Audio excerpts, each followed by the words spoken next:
The following is an interview with the President of Russia, Vladimir Putin, shot February 6, 2024 at about 7 p.m. in the building behind us, which is, of course, the Kremlin. The interview, as you will see if you watch it, is primarily about the war in progress, the war in Ukraine, how it started, what's happening, and most pressingly, how it might end. One note before you watch. At the beginning of the interview, we asked the most obvious question, which is, why did you do this? Did you feel a threat, an imminent physical threat? And that's your justification. And the answer we got shocked us. Putin went on for a very long time, probably half an hour, about the history of Russia going back to the 8th century. And honestly, we thought this was a filibustering technique and found it annoying and interrupted him several times. And he responded he was annoyed by the interruption. But we concluded in the end, for what it's worth, that it was not a filibustering technique. There was no time limit on the interview. We ended it after more than 2 hours. Instead, what you're about to see seemed to us sincere, whether you agree with it or not. Vladimir Putin believes that Russia has a historic claim to parts of Western Ukraine. So our opinion would be to view it in that light, as a sincere expression of what he thinks. And with that, here it is. Mr. President, thank you. On February 22nd, 2022, you addressed your country in a nationwide address when the conflict in Ukraine started. And you said that you were acting because you had come to the conclusion that the United States, through NATO, might initiate a, quote, surprise attack on our country. And to American ears, that sounds paranoid. Tell us why you believe the United States might strike Russia out of the blue. How did you conclude that? It's not that America, the United States, was going to launch a surprise strike on Russia. I didn't say that. Are we having a talk show or a serious conversation? Here's the quote. Thank you. It's a formidable serious talk. Because your basic education is in history, as far as I understand. Yes. So if you don't mind, I will take only 30 seconds or 1 minute to give you a short reference to history for giving you a little historical background. Please. Let's look where our relationship with Ukraine started from. Where did Ukraine come from? The Russian state started gathering itself as a centralized statehood,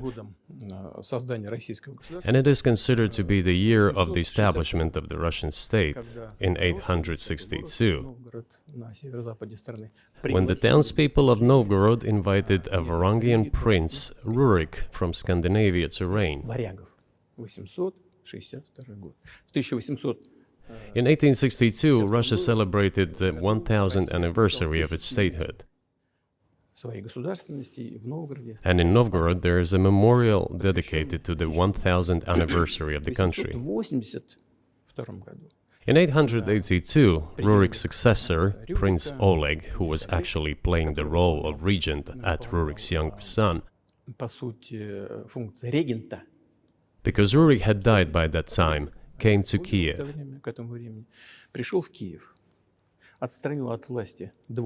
He ousted two brothers who apparently had once been members of Rurik's squad.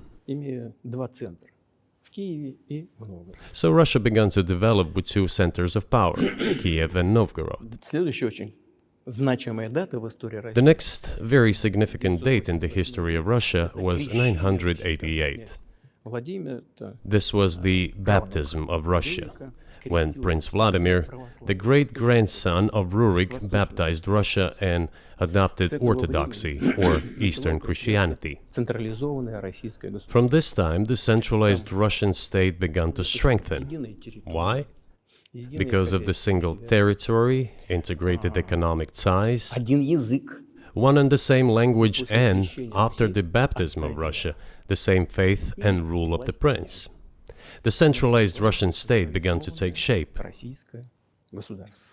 Back in the Middle Ages, Prince Yaroslav the Wise introduced the order of succession to a throne. But after he passed away, it became complicated for various reasons. The throne was passed not directly from father to eldest son, but from the prince who had passed away to his brother, then to his sons in different lines. All this led to the fragmentation and the end of Rus as a single state. There was nothing special about it. The same was happening then in Europe.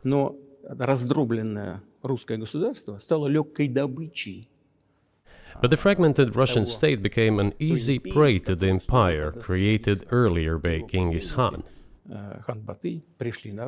His successors, namely Batu Khan, came to Rus, plundered and ruined nearly all the cities. The southern part, including Kiev, by the way, and some other cities, simply lost independence, while northern cities preserved some of their sovereignty. They had to pay tribute to the horde, but they managed to preserve some part of their sovereignty. And then a unified Russian state began to take shape with its center in Moscow. The southern part of Russian lands, including Kiev, began to gradually gravitate towards another magnet, the center that was emerging in Europe. This was the Grand Duchy of Lithuania. It was even called the Lithuanian-Russian Duchy, because Russians were a significant part of this population. They spoke the old Russian language and were Orthodox. But then there was a unification, the union of the Grand Duchy of Lithuania and the Kingdom of Poland. A few years later, another union was signed, but this time already in the religious sphere. Some of the Orthodox priests became subordinate to the Pope. Thus, these lands became part of the Polish-Lithuanian state.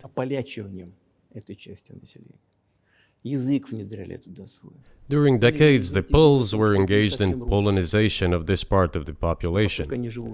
They introduced their language there, tried to entrench the idea that this population was not exactly Russians, that because they lived on the fringe, they were Ukrainians. Originally, the word Ukrainian meant that a person was living on the outskirts of the state, along the fringes, or was engaged in a border patrol service. It didn't mean any particular ethnic group. So the Poles were trying to, in every possible way, to colonize this part of the Russian lands, and actually treated it rather harshly, not to say cruelly. All that led to the fact that this part of the Russian lands began to struggle for their rights. They wrote letters to Warsaw demanding that their rights be observed and people be commissioned here, including to Kiev. I beg your pardon, can you tell us what period? I'm losing track of where in history we are. The Polish oppression of Ukraine. It was in the 13th century.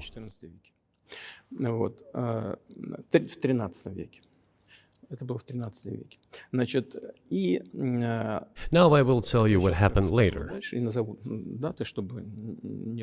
and give the dates so that there is no confusion. And in 1654, even a bit earlier, the people who were in control of the authority over that part of the Russian lands addressed Warsaw, I repeat, demanding that they send them to rulers of Russian origin and Orthodox faith. When Warsaw did not answer them, and in fact rejected their demands, they turned to Moscow, so that Moscow took them away. So that you don't think that I'm inventing things,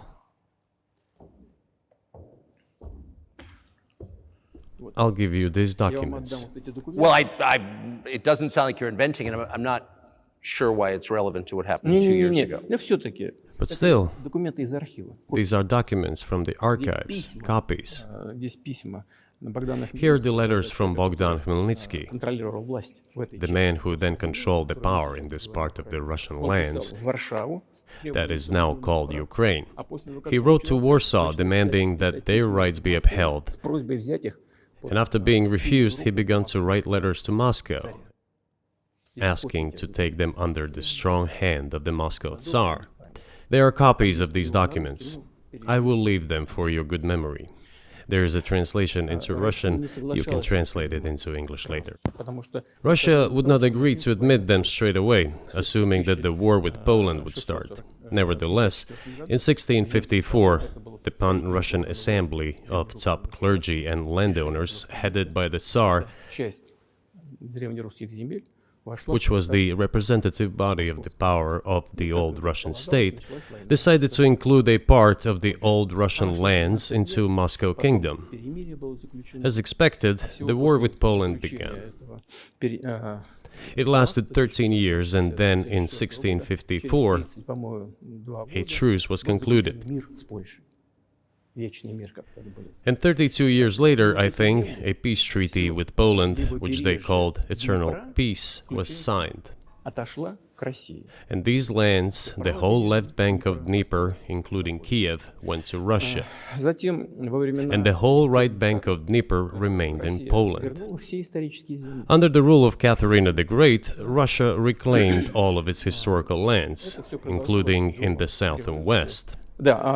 This all lasted until the revolution. Before World War I, Austrian General Staff relied on the ideas of Ukrainianization and started actively promoting the ideas of Ukraine and the Ukrainianization.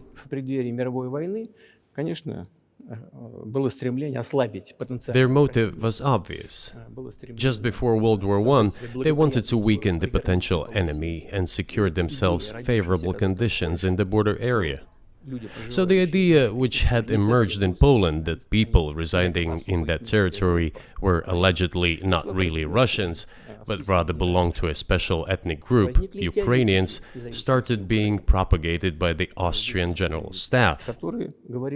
As far back as the 19th century, theorists calling for Ukrainian independence appeared. All those, however, claimed that Ukraine should have a very good relationship with Russia. They insisted on that. After the 1917 revolution, the Bolsheviks sought to restore the statehood, and the civil war began, including the hostilities with Poland. In 1921, peace with Poland was proclaimed, and under that treaty, the right bank of Dnieper River once again was given back to Poland. In 1939, after Poland cooperated with Hitler, it did collaborate with Hitler, you know? Hitler offered Poland peace and a treaty of friendship. An alliance demanding in return that Poland give back to Germany the so-called Danzig corridor, which connected the bulk of Germany with East Prussia and Königsberg.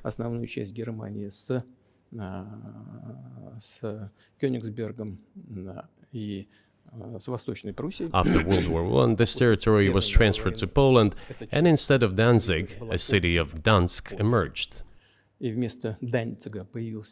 Hitler asked them to give it amicably, but they refused. Of course.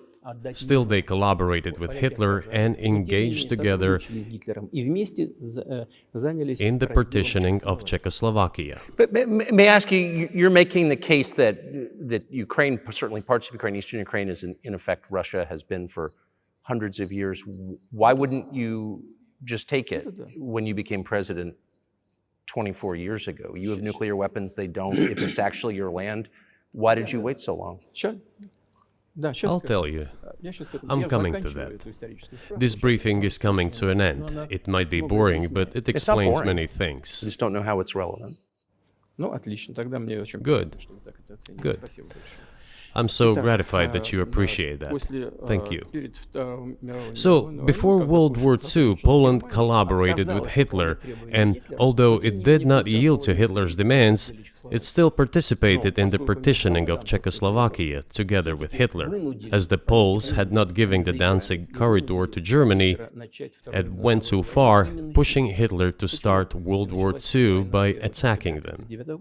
Why was it Poland against whom the war started on 1st September 1939? Poland turned out to be uncompromising, and Hitler had nothing to do but start implementing his plans with Poland. By the way, the USSR, I have read some archive documents, behaved very honestly. It asked Poland's permission to transit its troops through the Polish territory to help Czechoslovakia. But the then Polish foreign minister said that if the Soviet planes flew over Poland, they would be downed over the territory of Poland. But that doesn't matter.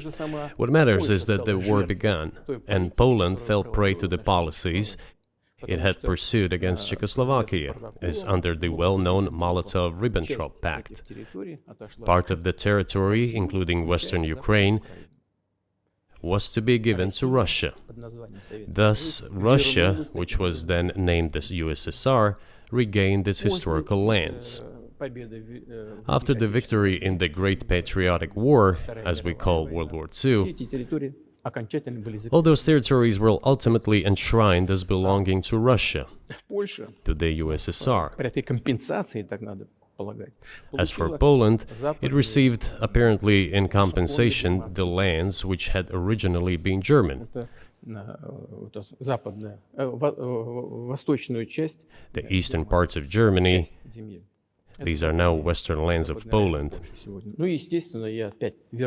Of course, Poland regained access to the Baltic Sea and Danzig, which was once again given its Polish name. So this was how this situation developed. In 1922, when the USSR was being established, the Bolsheviks started building the USSR and established the Soviet Ukraine, which had never existed before. Right.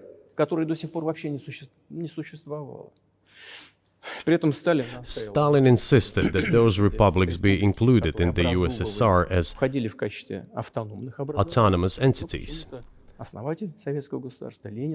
For some inexplicable reason, Lenin, the founder of the Soviet state, insisted that they be entitled to withdraw from the USSR.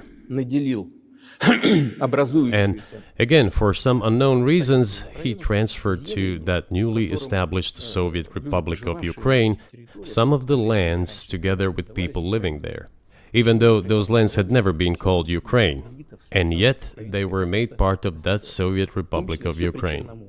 Those lands included the Black Sea region, which was received under Catherine the Great, and which had no historical connection with Ukraine whatsoever.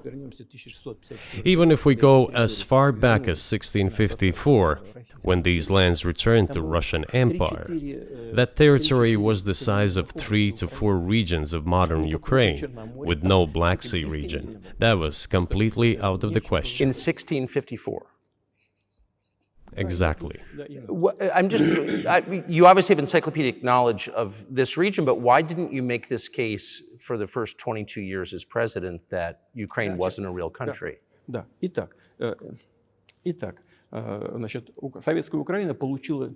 The Soviet Union was given a great deal of territory that had never belonged to it, including the Black Sea region.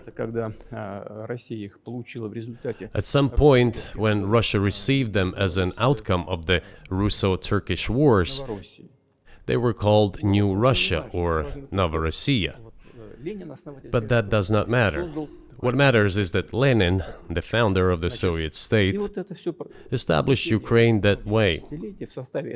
For decades, the Ukrainian Soviet Republic developed as part of the USSR. And for unknown reasons, again, the Bolsheviks were engaged in Ukrainianization. It was not merely because the Soviet leadership was composed to a great extent of those originating from Ukraine. Rather, it was explained by the general policy of indigenization pursued by the Soviet Union. Same things were done in other Soviet republics. This involved promoting national languages and national cultures, which is not bad in principle. That is how the Soviet Ukraine was created. After the World War II, Ukraine received, in addition to the lands that had belonged to Poland before the war, part of the lands that had previously belonged to Hungary and Romania. So Romania and Hungary had some of their lands taken away and given to the Soviet Ukraine, and they still remain part of Ukraine. So in this sense, we have every reason to affirm that Ukraine is an artificial state that was shaped at Stalin's will. Do you believe Hungary has a right to take its land back from Ukraine, and that other nations have a right to go back to their 1654 borders? I'm not sure whether they should go back to the 1654 borders. But given Stalin's time, so-called Stalin's regime, which as many claim saw numerous violations of human rights and violations of the rights of other states,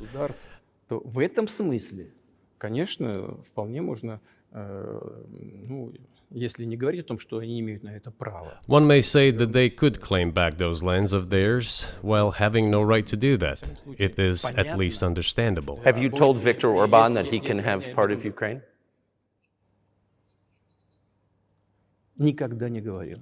Never. I have never told him, not a single time. We have not even had any conversation on that, but I actually know for sure that Hungarians who live there wanted to get back to their historical land. Moreover, I would like to share a very interesting story with you. I digress, it's a personal one. Somewhere in the early 80s, I went on a road trip in a car from then Leningrad across the Soviet Union through Kiev. Made a stop in Kiev and then went to western Ukraine. I went to the town of Beregovoye, and all the names of towns and villages there were in Russian and in a language I did not understand, in Hungarian. In Russian and in Hungarian. Not in Ukrainian, in Russian and in Hungarian. I was driving through some kind of village and there were men sitting next to the houses and they were wearing black three-piece suits and black cylinder hats. I asked, are they some kind of entertainers? I was told, no, they were not entertainers, they're Hungarians. I said, what are they doing here? What do you mean? This is their land, they live here. This was during the Soviet time in the 1980s. They preserved the Hungarian language, Hungarian names, and all their national costumes. They are Hungarians and they feel themselves to be Hungarians. And of course, when now there is an infringement. Well, that is, and there's a lot of that, though. I think many nations are upset about Transylvania as well, as you obviously know. But many nations feel frustrated by the redrawn borders of the wars of the 20th century. And wars going back 1,000 years, the ones that you mentioned. But the fact is that you didn't make this case in public until 2 years ago, February. And in the case that you made, which I read today, you explain at great length that you felt a physical threat from the West in NATO, including potentially a nuclear threat. And that's what got you to move. Is that a fair characterization of what you said? I understand that my long speeches probably fall outside of the genre of the interview. That is why I asked you at the beginning, are we going to have a serious talk or a show? You said a serious talk, so bear with me, please. We're coming to the point where the Soviet Ukraine was established. Then, in 1991, the Soviet Union collapsed, and everything that Russia had generously bestowed on Ukraine was dragged away by the latter. I'm coming to a very important point of today's agenda. Thank you. After all, the collapse of the Soviet Union was effectively initiated by the Russian leadership. I do not understand what the Russian leadership was guided by at the time, but I suspect there were several reasons to think everything would be fine.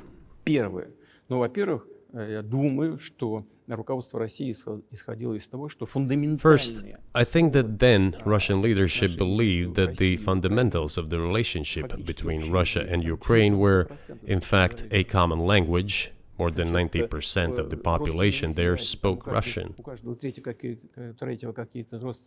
Family ties. Every third person there had some kind of family or friendship ties. Common culture, common history, Finally, common faith, coexistence with a single state for centuries, and deeply interconnected economies. All of these were so fundamental. All these elements together make our good relationships inevitable. The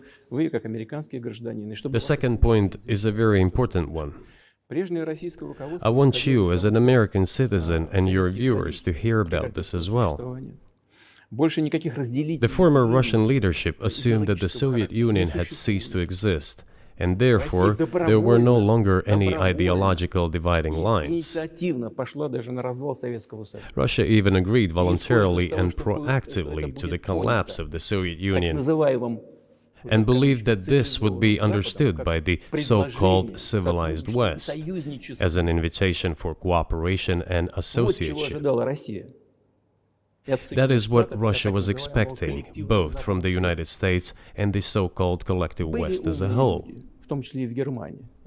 There were smart people, including in Germany, Egon Bahr, a major politician of the Social Democratic Party, who insisted in his personal conversations with the Soviet leadership on the brink of the collapse of the Soviet Union that a new security system should be established in Europe. Help should be given to unify Germany, but a new system should be also established to include the United States, Canada, Russia, and other Central European countries. Yes. But NATO needs not to expand. That's what he said.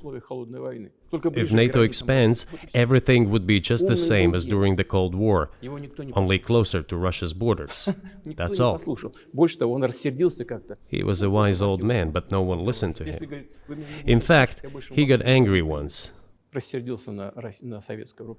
If, he said, you don't listen to me, I'm never setting my foot in Moscow once again. Everything happened just as he had said.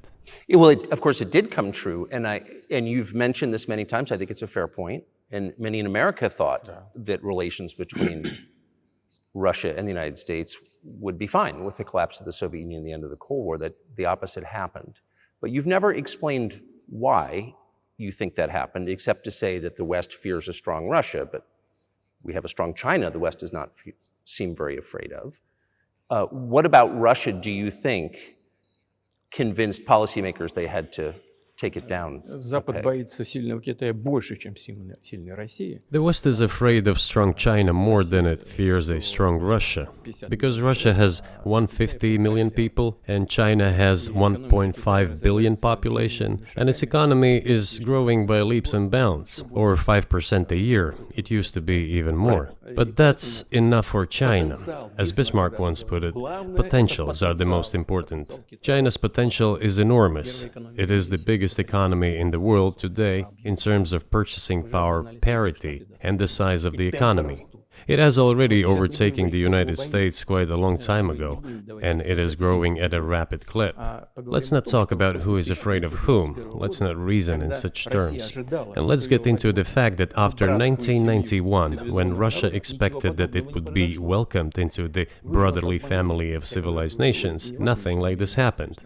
You tricked us. I don't mean you personally when I say you. Of course, I'm talking about the United States. The promise was that NATO would not expand eastward, but it happened 5 times. There were 5 waves of expansion. We tolerated all that. We were trying to persuade them. We were saying, please don't. We are as bourgeois now as you are. We are market economy and there is no communist party power. Let's negotiate. Moreover, I have also said this publicly before. There was a moment when a certain rift started growing between us. Before that, Yeltsin came to the United States. Remember, he spoke in Congress and said the good words. God bless America. Everything he said were signals. Let us in. Remember the developments in Yugoslavia before the Yeltsin was lavished with praise? As soon as the developments in Yugoslavia started, he raised his voice in support of Serbs, and we couldn't but raise our voices for Serbs in their defense. I understand that there were complex processes underway there, I do, but Russia could not help raising its voice in support of Serbs, because Serbs are also a special and close to us nation, with Orthodox culture and so on. It's a nation that has suffered so much for generations. Well, regardless, what is important is that Yeltsin expressed his support. What did the United States do? In violation of international law and the UN Charter, it started bombing Belgrade. It was the United States that let the genie out of the bottle. Moreover, when Russia protested and expressed its resentment, what was said? The UN Charter and international law have become obsolete. Now everyone invokes international law, but at that time they started saying that everything was outdated. Everything had to be changed. Indeed, some things need to be changed, as the balance of power has changed. It's true, but not in this manner. Yeltsin was immediately dragged through the mud, accused of alcoholism, of understanding nothing, of knowing nothing. He understood everything, I assure you. Well, I became president in 2000. I thought, okay, the Yugoslav issue is over, but we should try to restore relations. Let's reopen the door that Russia had tried to go through.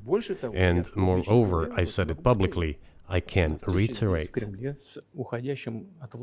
At a meeting here in the Kremlin with the outgoing President Bill Clinton, right here in the next room, I said to him, I asked him, Bill, do you think if Russia asked to join NATO, do you think it would happen? Suddenly he said, you know, it's interesting. I think so. But in the evening, when we met for dinner, he said, you know, I've talked to my team. No, it's not possible now. You can ask him. I think he will watch our interview. He'll confirm it. I wouldn't have said anything like that if it hadn't happened. Okay. Were you sincere? It's impossible now. Would you have joined NATO? Look, I asked the question, is it possible or not? And the answer I got was no. If I was insincere in my desire to find out what the leadership position was... But if he had said yes, would you have joined NATO? If he had said yes, the process of rapprochement would have commenced, and eventually it might have happened, if we had seen some sincere wish on the other side of our partners. But it didn't happen. Well, no means no. Okay, fine. Why do you think that is? Just to get to motive, I know you're clearly bitter about it, I understand, but why do you think the West rebuffed you then? Why the hostility? Why did the end of the Cold War not fix the relationship? What motivates this from your point of view? You said I was bitter about the answer. No, it's not bitterness. It's just a statement of fact. We're not bride and groom, bitterness, resentment. It's not about those kind of matters in such circumstances. We just realized we weren't welcome there, that's all. Okay, fine. But let's build relations in another manner. Let's look for common ground elsewhere. Why we received such a negative response, you should ask your leaders. I can only guess why. Too big a country with its own opinion and so on. And the United States, I've seen how issues are being resolved in NATO. I will give you another example now concerning Ukraine. The US leadership exerts pressure, and all NATO members obediently vote, even if they do not like something. Now, I'll tell you what happened in this regard with Ukraine in 2008, although it's being discussed. I'm not going to open a secret to you, say anything new. Nevertheless, after that we tried to build relations in different ways. For example, the events in the Middle East, in Iraq. We were building relations with the United States in a very soft, prudent, cautious manner. I repeatedly raised the issue that the United States should not support separatism or terrorism in the North Caucasus. But they continue to do it anyway. and political support, information support, financial support, even military support came from the United States and its satellites for terrorist groups in the Caucasus. I once raised this issue with my colleague, also the President of the United States. He says, "It's impossible. Do you have proof?" I said, "Yes." I was prepared for this conversation, and I gave him that proof. He looked at it, and you know what he said? "I apologize, but that's what happened." I'll quote. He says, "Well, I'm gonna kick their ass." We waited and waited for some response. There was no reply. I said to the FSB director, "Write to the CIA, what is the result of the conversation with President?" He wrote once, twice, and then we got a reply. We have the answer in the archive. The CIA replied, "We have been working with the opposition in Russia. We believe that this is the right thing to do, and we will keep on doing it." Just ridiculous. Well, okay. We realized that it was out of the question. Forces in opposition to you. So you're saying the CIA is trying to overthrow your government? Of course, they meant in that particular case the separatists, the terrorists who fought with us in the Caucasus. That's who they called the opposition. This is the second point. The third moment is a very important one, is the moment when the US missile defense system was created. The beginning. We persuaded for a long time not to do it in the United States. Moreover, after was invited by Bush Jr.'s father, Bush Sr., to visit his place on the ocean, I had a very serious conversation with President Bush and his team. I proposed that the United States, Russia, and Europe jointly create a missile defense system that, we believe, if created unilaterally, threatens our security, despite the fact that the United States officially said that it was being created against missile threats from Iran. That was the justification for the deployment of the missile defense system. I suggested working together, Russia, the United States, and Europe. They said it was very interesting. They asked me, "Are you serious?" I said, "Absolutely." Let me ask, what year was this? I don't remember. It is easy to find out on the internet when I was in the USA at the invitation of Bush Sr. It is even easier to learn from someone I'm going to tell you about. I was told it was very interesting. I said, just imagine if we could tackle such a global strategic security challenge together. The world will change. We'll probably have disputes, probably economic and even political ones, but we could drastically change the situation in the world. He says yes, and asks, "Are you serious?"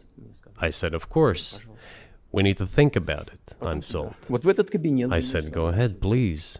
Then Secretary of Defense Gates, former director of CIA, and Secretary of State Rice came in here, in this cabinet, right here at this table. They sat on this table. Me, the foreign minister, the Russian defense minister on that side. They said to me, "Yes, we have thought about it. We agree." I said, "Thank God, great, but with some exceptions."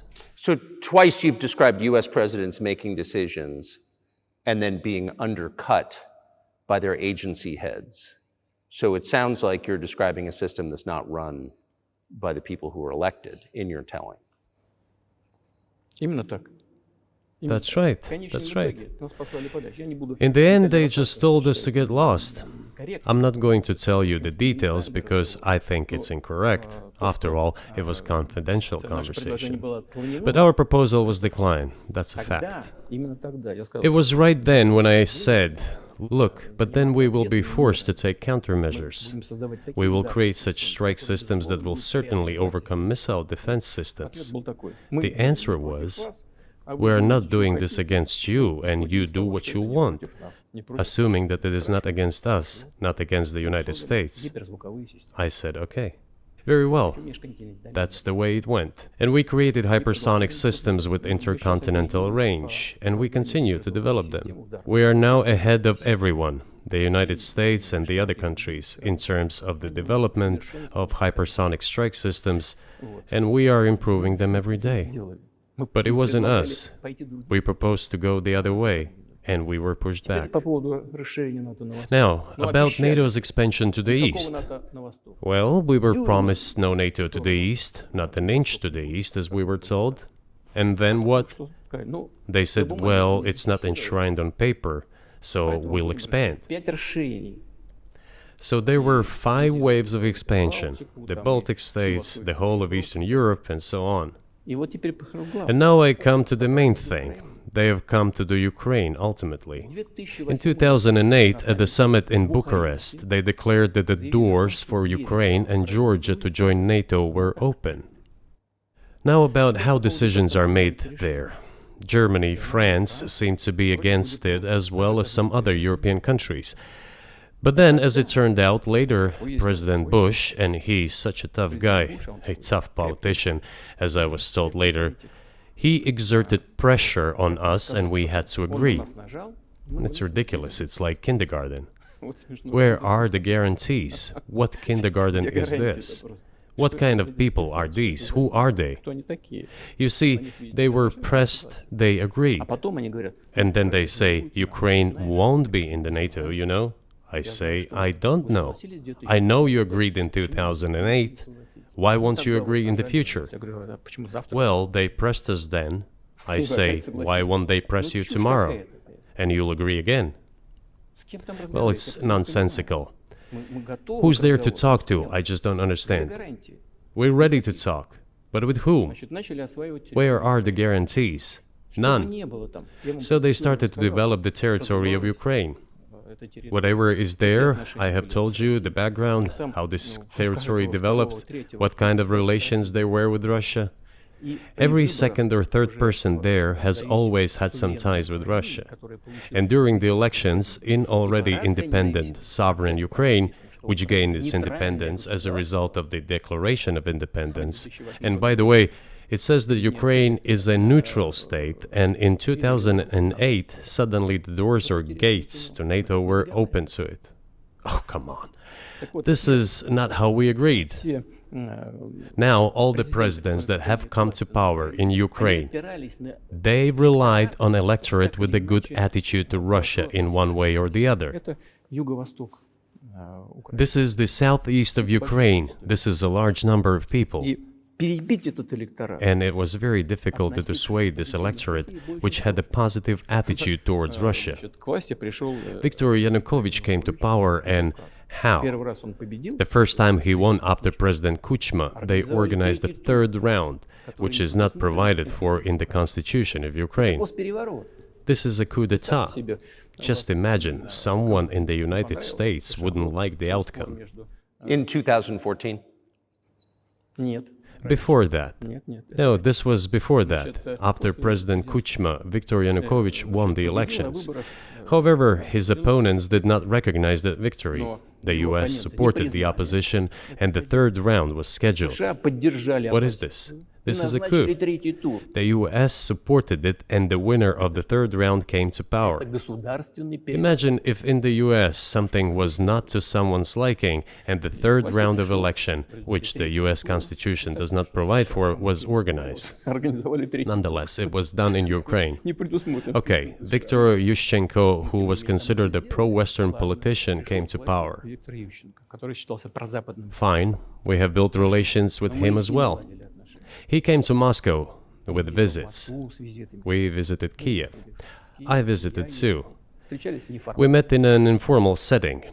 If he's pro-Western, so be it. It's fine. Let people do their job. The situation should have developed inside the independent Ukraine itself. As a result of Kuchma's leadership, things got worse and Viktor Yanukovych came to power after all. Maybe he wasn't the best president and politician, I don't know. I don't want to give assessments. However, the issue of the association with the EU came up. We have always been lenient to this. Suit yourself. But when we read through the Treaty of Association, it turned out to be a problem for us, since we had a free trade zone and open customs borders with Ukraine, which under this association had to open its borders for Europe, which would have led to flooding of our market. We said, no, this is not going to work.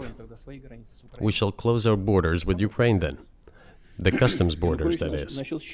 Yanukovych started to calculate how much Ukraine was going to gain, how much to lose, and said to his European partners, I need more time to think before signing.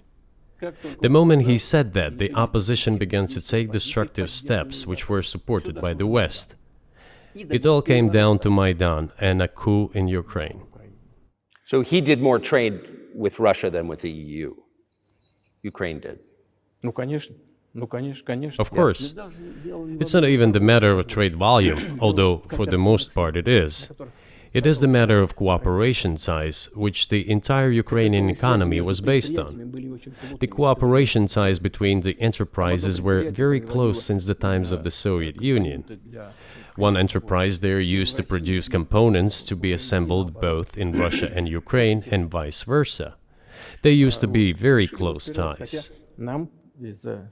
A coup d'etat was committed, although I shall not delve into details now, as I find doing it inappropriate, the US told us. Calm Yanukovych down, and we will calm the opposition. Let the situation unfold in the scenario of a political settlement. We said, all right, agreed, let's do it this way. As the Americans requested, Yanukovych did use neither the armed forces nor the police, yet the armed opposition committed a coup in Kiev. What is that supposed to mean? Who do you think you are? I wanted to ask the then US leadership. With the backing of whom? With the backing of CIA, of course. The organization you wanted to join back in the day, as I understand. We should thank God they didn't let you in. Although, it is a serious organization. I understand. My former vis-a-vis in the sense that I served in the first main directorate, Soviet Union's intelligence service. They have always been our opponents. A job is a job. Technically, they did everything right. They achieved their goal of changing the government. However, from political standpoint, it was a colossal mistake. Surely it was political leadership's miscalculation. They should have seen what it would evolve into. So, in 2008, the doors of NATO were opened for Ukraine. In 2014, there was a coup. They started persecuting those who did not accept the coup, and it was indeed a coup. They created a threat to Crimea, which we had to take under our protection. They launched the war in Donbass in 2014 with the use of aircraft and artillery against civilians. This is when it all started. There is a video of aircraft attacking Donetsk from above. They launched a large-scale military operation, then another one. When they failed, they started to prepare the next one. All this against the background of military development of this territory and opening of NATO's doors. How could we not express concern over what was happening? From our side, this would have been a culpable negligence. That's what it would have been. It's just that the US political leadership pushed us to the line we could not cross, because doing so could have ruined Russia itself. Besides, we could not leave our brothers in faith, in fact, a part of Russian people, in the face of this war machine. But that was 8 years before the current conflict started. So what was the trigger for you? What was the moment where you decided you had to do this?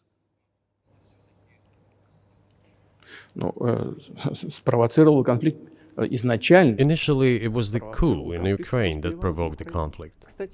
By the way, back then the representatives of 3 European countries, Germany, Poland and France, arrived. They were the guarantors of the signed agreement between the government of Yanukovych and the opposition. They signed it as guarantors. Despite that, the opposition committed a coup, and all these countries pretended that they didn't remember that they were guarantors of the peaceful settlement. They just threw it in the stove right away, and nobody recalls that. I don't know if the US know anything about the agreement between the opposition and the authorities, and its three guarantors who, instead of bringing this whole situation back in the political field, supported the coup. Although it was meaningless, believe me. Because President Yanukovych agreed to all conditions, he was ready to hold an early election which he had no chance of winning, frankly speaking. Everyone knew that. Then why the coup? Why the victims? Why threatening Crimea? Why launching an operation in Donbass? This I do not understand. That is exactly what the miscalculation is. CIA did its job to complete the coup. I think one of the deputy secretaries of state said that it cost a large sum of money, almost 5 billion. But the political mistake was colossal. Why would they have to do that? All this could have been done legally, without victims, without military action, without losing Crimea. We would have never considered to even lift a finger if it hadn't been for the bloody developments on Maidan. Because we agreed with the fact that after the collapse of the Soviet Union, our borders should be along the borders of former Union's republics. We agreed to that. But we never agreed to NATO's expansion, and moreover, we never agreed that Ukraine would be in NATO. We did not agree to NATO bases there without any discussion with us. For decades, we kept asking, don't do this, don't do that. And what triggered the latest events? Firstly, the current Ukrainian leadership declared that it would not implement the Minsk agreements, which had been signed, as you know, after the events of 2014 in Minsk, where the plan of peaceful settlement in Donbass was set forth. But no, the current Ukrainian leadership, foreign minister, all other officials, and then president himself said that they don't like anything about the Minsk agreements. In other words, they were not going to implement it. A year or a year and a half ago, former leaders of Germany and France said openly to the whole world that they indeed signed the Minsk agreements, but they never intended to implement them. They simply led us by the nose. Was there anyone for you to talk to? Did you call a U.S. President's Secretary of State and say, if you keep militarizing Ukraine with NATO forces, this is going to be we're going to act?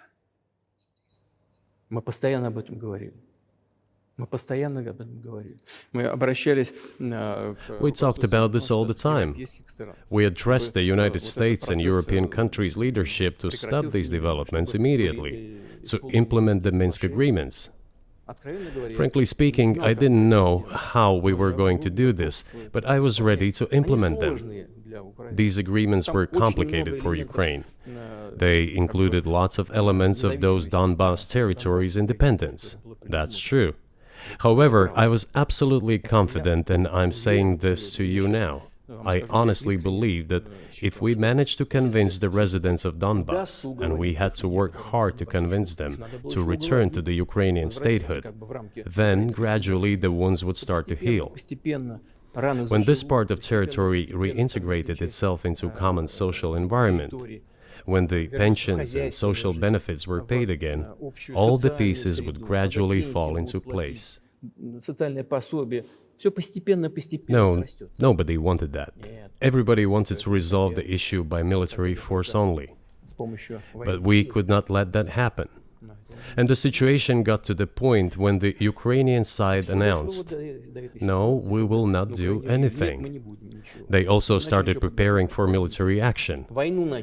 It was they who started the war in 2014. Our goal is to stop this war. And we did not start this war in 2022. This is an attempt to stop it. Do you think you've stopped it now? I mean, have you achieved your aims? No, we haven't achieved our aims yet, because one of them is denazification. This means the prohibition of all kinds of neo-Nazi movements. This is one of the problems that we discussed during the negotiation process, which ended in Istanbul early this year.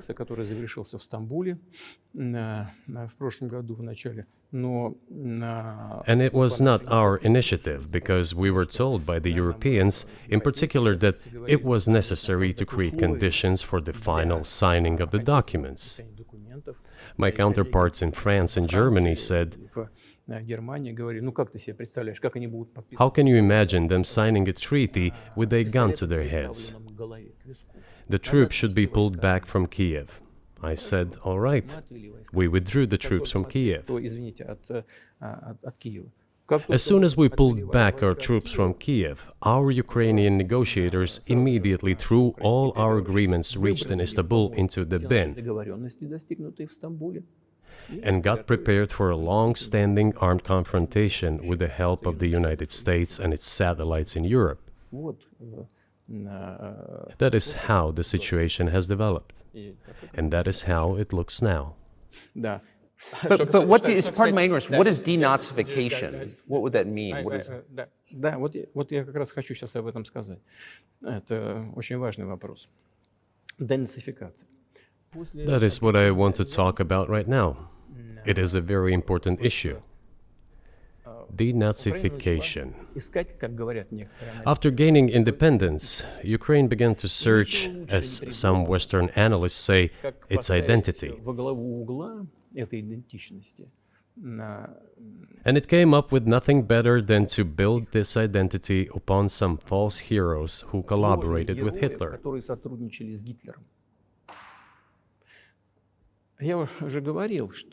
I have already said that in the early 19th century, when the theorists of independence and sovereignty of Ukraine appeared, they assumed that an independent Ukraine should have very good relations with Russia.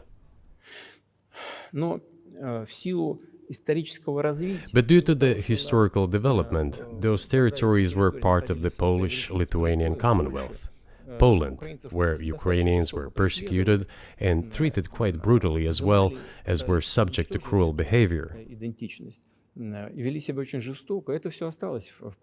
There were also attempts to destroy their identity.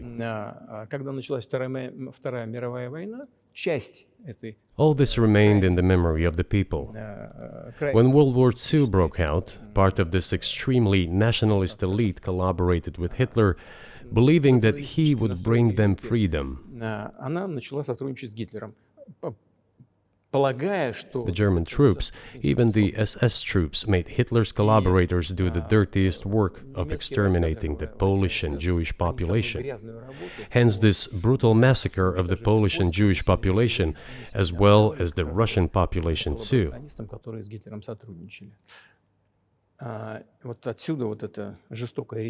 This was led by the persons who are well known, Bandera, Shukevich. It was those people who were made national heroes. That is the problem. And we are constantly told that nationalism and neo-Nazism exist in other countries as well. Yes, they are seedlings, but we uproot them, and other countries fight against them. But Ukraine is not the case. These people have been made into national heroes in Ukraine. Monuments to those people have been erected. They are displayed on flags. Their names are shouted by crowds that walk with torches, as it was in Nazi Germany.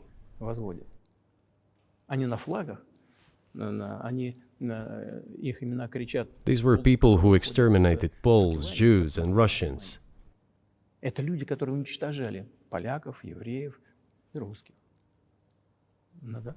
It is necessary to stop this practice and prevent the dissemination of this concept. I say that Ukrainians are part of the one Russian people. They say, no, we are a separate people. Okay, fine. If they consider themselves a separate people, they have the right to do so, but not on the basis of Nazism, the Nazi ideology. Would you be satisfied with the territory that you have now?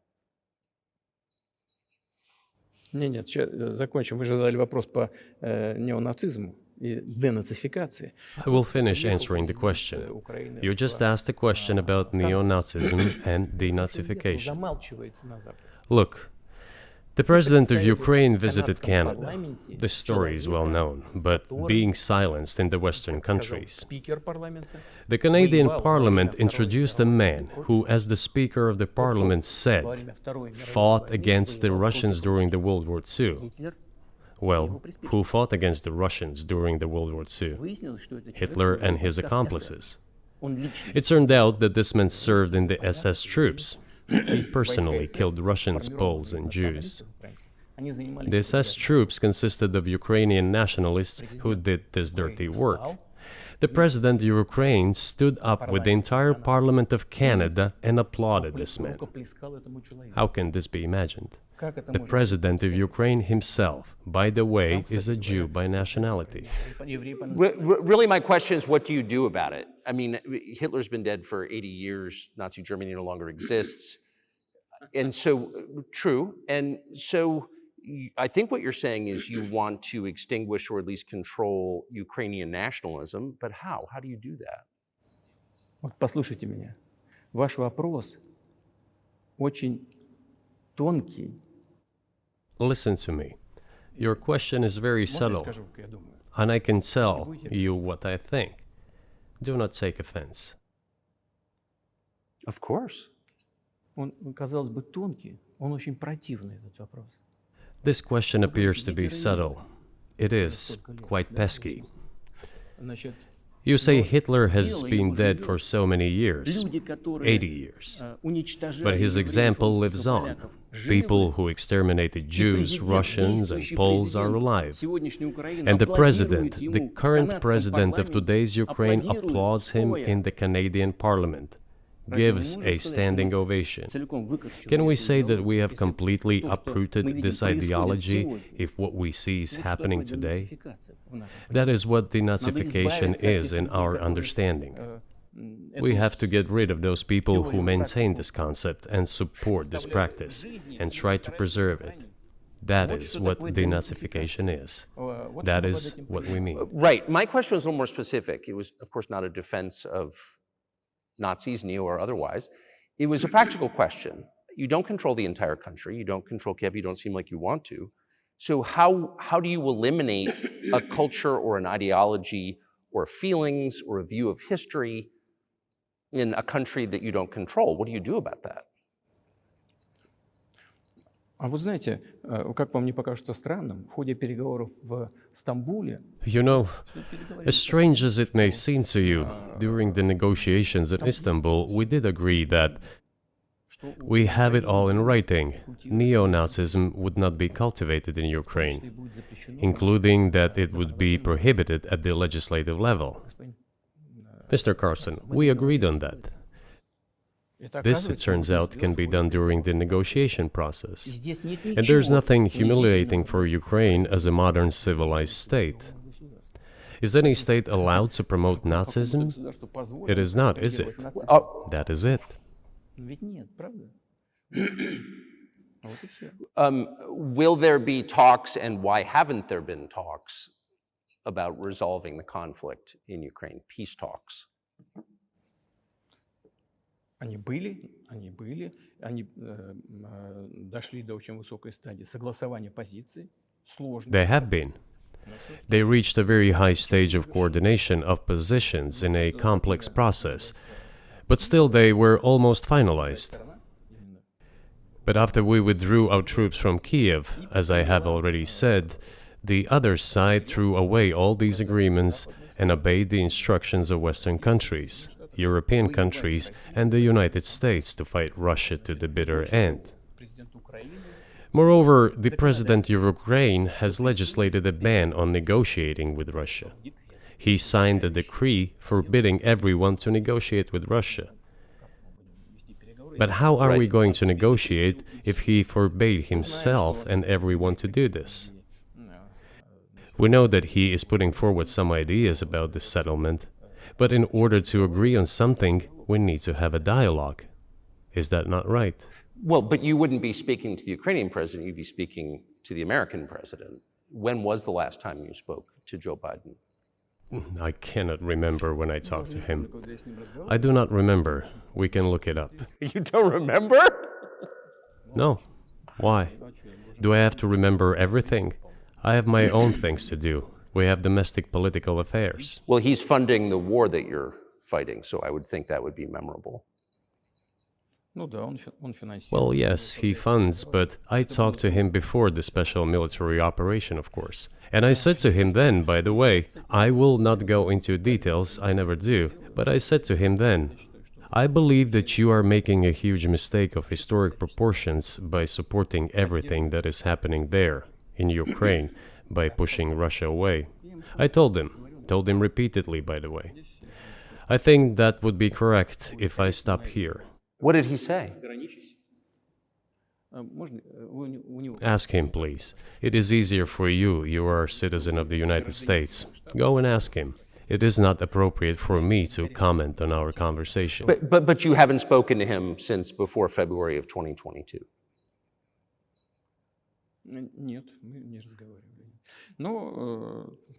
No, we haven't spoken.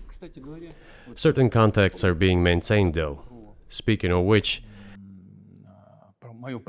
do you remember what I told you about my proposal to work together on a missile defense system? Yes. You can ask all of them. All of them are safe and sound, thank God. The former president, Condoleezza, is safe and sound, and I think Mr. Gates and the current director of the intelligence agency, Mr. Burns, the then ambassador to Russia, in my opinion, are very successful ambassador. They were all witnesses to these conversations. Ask them. Same here. If you are interested in what Mr. President Biden responded to me, ask him. At any rate, I talked to him about it. I'm definitely interested, but from the outside, it seems like this could devolve or evolve into something that brings the entire world into conflict and could initiate a nuclear launch. And so why don't you just call Biden and say, let's work this out?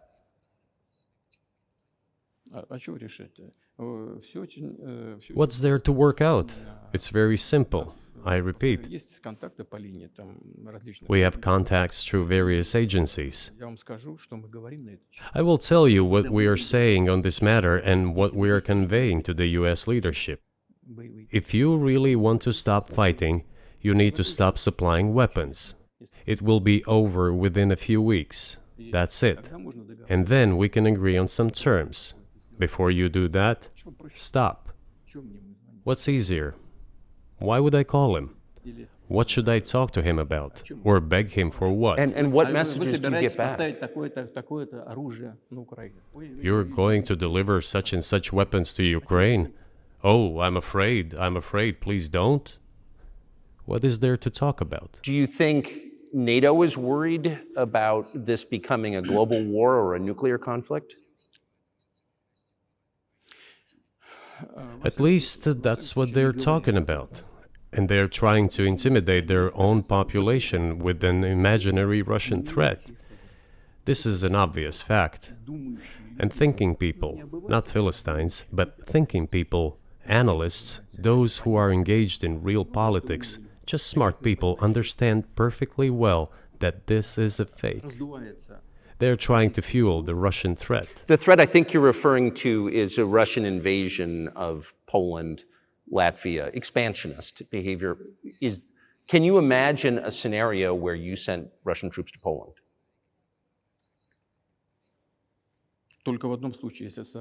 Only in one case, if Poland attacks Russia. Why? Because we have no interest in Poland, Latvia, or anywhere else. Why would we do that? We simply don't have any interest. It's just threat-mongering. Well, the argument, I know you know this, is that, well, he invaded Ukraine, he has territorial aims across the continent, and you're saying unequivocally you don't.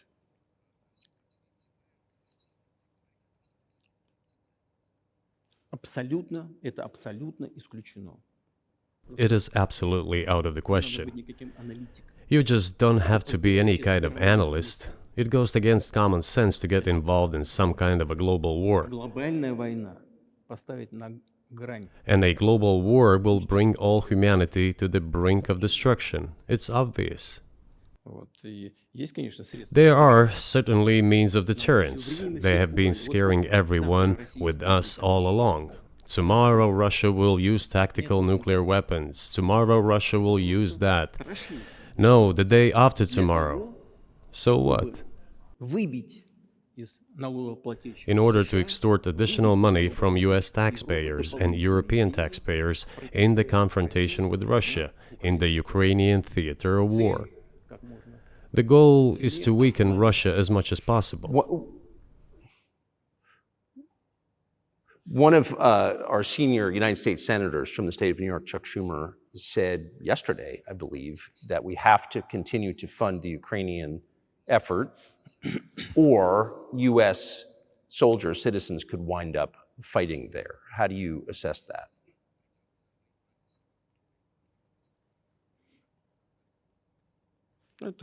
Это провокация. This is a provocation, and a cheap provocation at that. Американские солдаты должны воевать. I do not understand why American soldiers should fight in Ukraine. There are mercenaries from the United States there. The bigger number of mercenaries comes from Poland, with mercenaries from the United States in second place and mercenaries from Georgia in third place. Безусловно. Well, if somebody has the desire to send regular troops, that would certainly bring humanity to the brink of very serious global conflict. This is obvious. Do the United States need this? What for? Национальной территории. У вас нечем заниматься. Thousands of miles away from your national territory. На границе полно. Проблемы Don't you have anything better to do?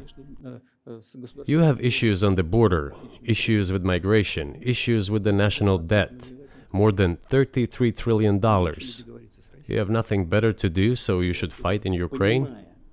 Понимая ситуацию, которая складывается. Wouldn't it be better to negotiate with Russia? Make an agreement, already understanding the situation that is developing today, realizing that Russia will fight for its interests to the end? К здравому смыслу. And realizing this, actually return to common sense, start respecting our country and its interests, and look for certain solutions. Мне кажется, что это гораздо умнее. It seems to me that this is much smarter and more rational. Who blew up Nord Stream?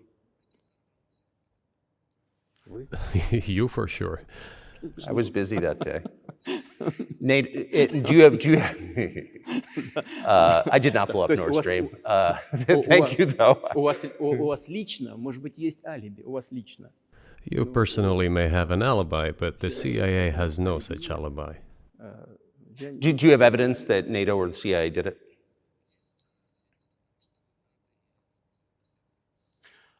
Вы знаете, я не You know, I won't get into details, but people always say in such cases, look for someone who is interested. But in this case, we should not only look for someone who is interested, but also for someone who has capabilities. Because there may be many people interested, but not all of them are capable of sinking to the bottom of the Baltic Sea and carrying out this explosion. These two components should be connected. Who is interested and who is capable of doing it? But I'm confused. I mean, that's the biggest act of industrial terrorism ever, and it's the largest emission of CO2 in history. Okay, so if you had evidence, and presumably given your security services, your intel services, you would, that NATO, the US, CIA, the West did this, why wouldn't you present it and win a propaganda victory? В войне пропаганды очень сложно. In the war of propaganda, it is very difficult to defeat the United States, because the United States controls all the world's media and many European media. Европейских The ultimate beneficiary of the biggest European media are American financial institutions. Don't you know that? So it is possible to get involved in this work, but it is cost prohibitive, so to speak. Мы можем We can simply shine the spotlight on our sources of information, and we will not achieve results. планировать так ясно, что It is clear to the whole world what happened, and even American analysts talk about it directly. It's true. Yes, but here's a question you may be able to answer. You worked in Germany, famously. The Germans clearly know that their NATO partner did this, and it damaged their economy greatly. It may never recover. Why are they being silent about it? That's very confusing to me. Why wouldn't the Germans say something about it? Ну, меня это тоже удивляет. This also confuses me. But today's German leadership is guided by the interests of the collective West rather than its national interests. Otherwise, it is difficult to explain the logic of their action or inaction. After all, it is not only about Nord Stream 1, which was blown up, and the Nord Stream 2 was damaged. But one pipe is safe and sound, and gas can be supplied to Europe through it. But Germany does not open it. We are ready, please. There's another route through Poland, called Yamal Europe, which also allows for large flow. Poland has closed it, but Poland packs from the German hand. It receives money from the pan-European funds, and Germany is the main donor to these pan-European funds. Germany feeds Poland to a certain extent, and they close their route to Germany. Why? I don't understand. Ukraine, to which the Germans supply weapons and give money. Germany is the second sponsor of the United States in terms of financial aid to Ukraine. There are two gas routes through Ukraine. They simply closed one route, the Ukrainians. Open the second route and please get gas from Russia. They do not open it. Why don't the Germans say, look guys, we give you money and weapons, open up the valve, please, let the gas from Russia pass through for us. We're buying liquefied gas at exorbitant prices in Europe, which brings the level of our competitiveness and economy in general down to zero. Do you want us to give you money? Let us have the decent existence. Make money for our economy, because this is where the money we give you comes from. They refuse to do so. Why? Ask them. That is what is like in their heads. Those are highly incompetent people. Well, maybe the world is breaking into two hemispheres, one with cheap energy, the other without. And I want to ask you that. If we're now a multipolar world, obviously we are, can you describe the blocks of alliances? Who is in each side, do you think? Listen, you have said that the world is breaking into two hemispheres.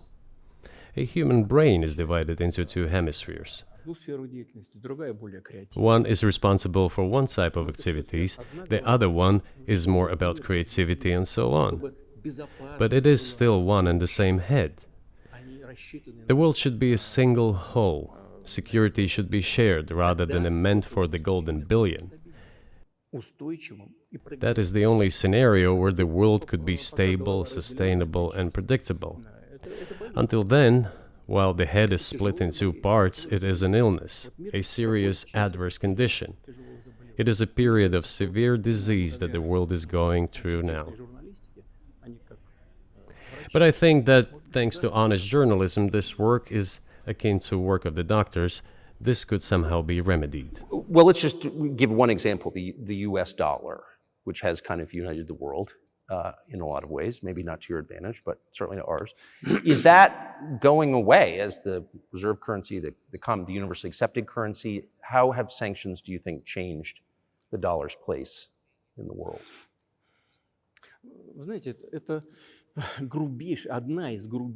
You know, to use the dollar as a tool of foreign policy struggle is one of the biggest strategic mistakes made by the US political leadership.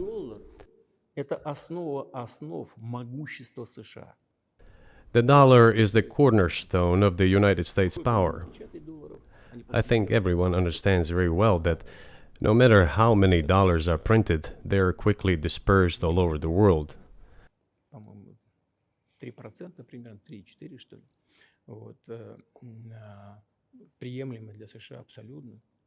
Inflation in the United States is minimal. It's about 3 or 3.4%, which is, I think, totally acceptable for the US. But they won't stop printing. What does the debt of $33 trillion tell us about? It is about the emission. политическое руководство приняло решение использовать доллар в качестве инструмента политической борьбы. Nevertheless, it is the main weapon used by the United States to preserve its power across the world. As soon as the political leadership decided to use the US dollar as a tool of political struggle, a blow was dealt to this American power. I would not like to use any strong language, but it is a stupid thing to do and a grave mistake. Сокращаются запасы доллара сейчас. Все смотрят на то, что происходит, и начинают искать возможности. Look at what is going on in the world. Even the United States allies are now downsizing their dollar reserves. Seeing this, everyone starts looking for ways to protect themselves. But the fact that the United States applies restrictive measures to certain countries, such as placing restrictions on transactions, freezing assets, etc., causes grave concern and sends a signal to the whole world. What did we have here? Until 2022, about 80% of Russian foreign trade transactions were made in US dollars and euros. В наших расчетах с третьими странами. Значит, US dollars accounted for approximately 50% of our transactions with third countries, while currently it is down to 13%. It wasn't us who banned the use of the US dollar. США приняли решение ограничить наши расчеты в долларах. We had no such intention. It was decision of the United States to restrict our transactions in US dollars. I think it is complete foolishness from the point of view of the interests of the United States itself and its taxpayers, as it damages the US economy, undermines the power of the United States across the world. By the way, our transactions in yuan accounted for about 3%. Сейчас 34%. Today, 34% of our transactions are made in rubles and about as much, Столько же 30. a little over 34% in yuan. Зачем Соединенные Штаты это сделали? Why did the United States do this? My only guess is self-conceit. Думали, наверное, что They всё probably thought it would lead to full collapse, but nothing collapsed. Moreover, other countries, including oil producers, are thinking of and already accepting payments for oil in yuan. Do you even realize what is going on or not? Ну, вы понимаете, что это такое происходит? Does anyone in the United States realize Понимает this? это в тех же Соединенных Штатах? What are you doing? You are cutting yourself off. All Обрезаете experts say this. то, что всегда... Ask any intelligent and thinking person in the United States what the dollar means for the US. Что такое доллар? You're killing it with your own hands. Убивает. I think that's I think that's a fair assessment. The question is what comes next, Конечно. and maybe you trade one colonial power for another, much less sentimental and forgiving colonial power. I mean, is the BRICS, for example, in danger of being completely dominated by the Chinese economy in a way that's not good for their sovereignty? Do you worry about that? Эти страшилки нам... Well, we have heard those boogeyman stories before. It is a boogeyman story. We're neighbors with China. You cannot choose neighbors just as you cannot choose close relatives. We share a border of 1,000 kilometers with them.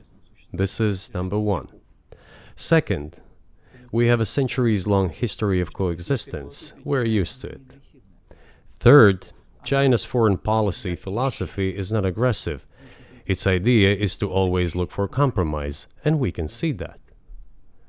У нас The next point is as follows.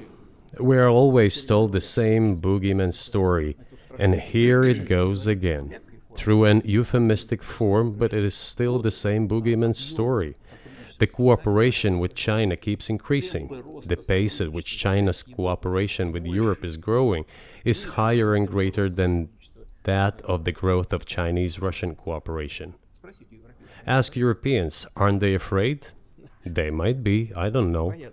But they are still trying to access China's market at all costs, especially now that they are facing economic problems. и китайские... Chinese businesses are also exploring the European market. Do Chinese businesses have small presence in the United States? Yes, the political decisions are such that they are trying to limit their cooperation with China. It is to your own detriment, Mr. Tucker, that you are limiting cooperation with China. You are hurting yourself. It is a delicate matter, and there are no silver bullet solutions, just as it is with the dollar. So, before introducing any illegitimate sanctions, illegitimate in terms of the Charter of the United Nations, one should think very carefully. For decision makers, this appears to be a problem. So you said a moment ago that the world would be a lot better if it weren't broken into competing alliances, if there was cooperation globally. One of the reasons you don't have that is because the current American administration is dead set against you. Do you think if there were a new administration after Joe Biden that you would be able to reestablish communication with the US government? Or does it not matter who the president is?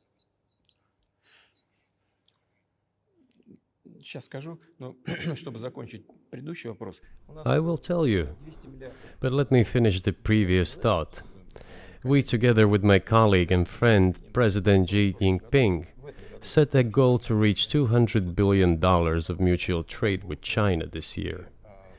We have exceeded this level.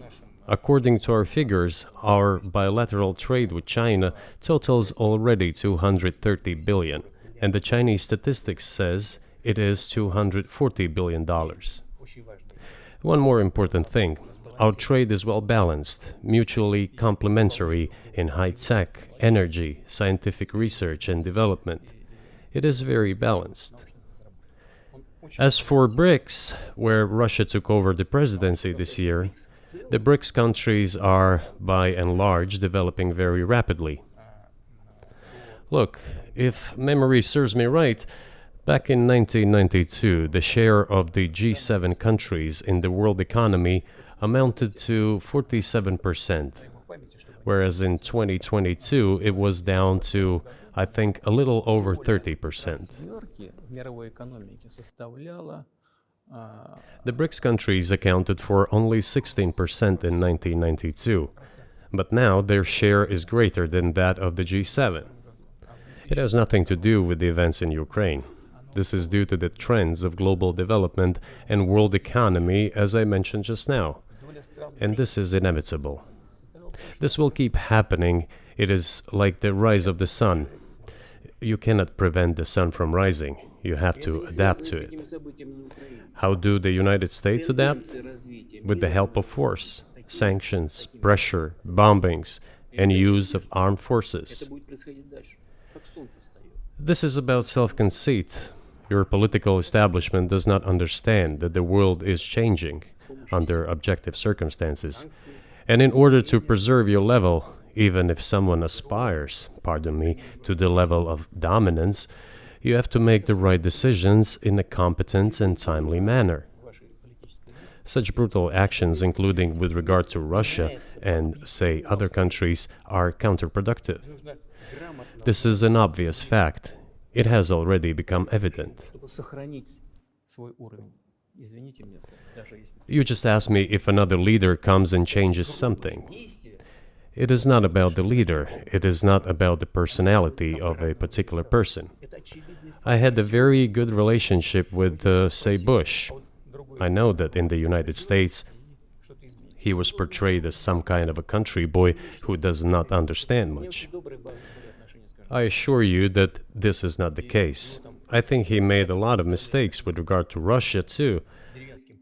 I told you about 2008 and the decision in Bucharest to open the NATO's doors for Ukraine and so on.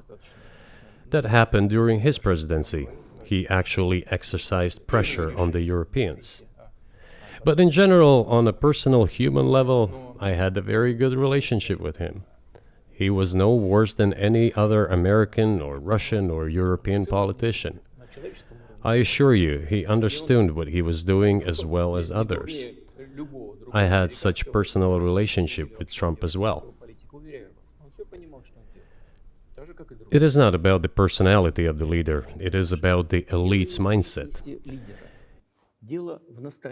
If the idea of domination at any cost, based also on forceful actions, dominates the American society, nothing will change. It will only get worse.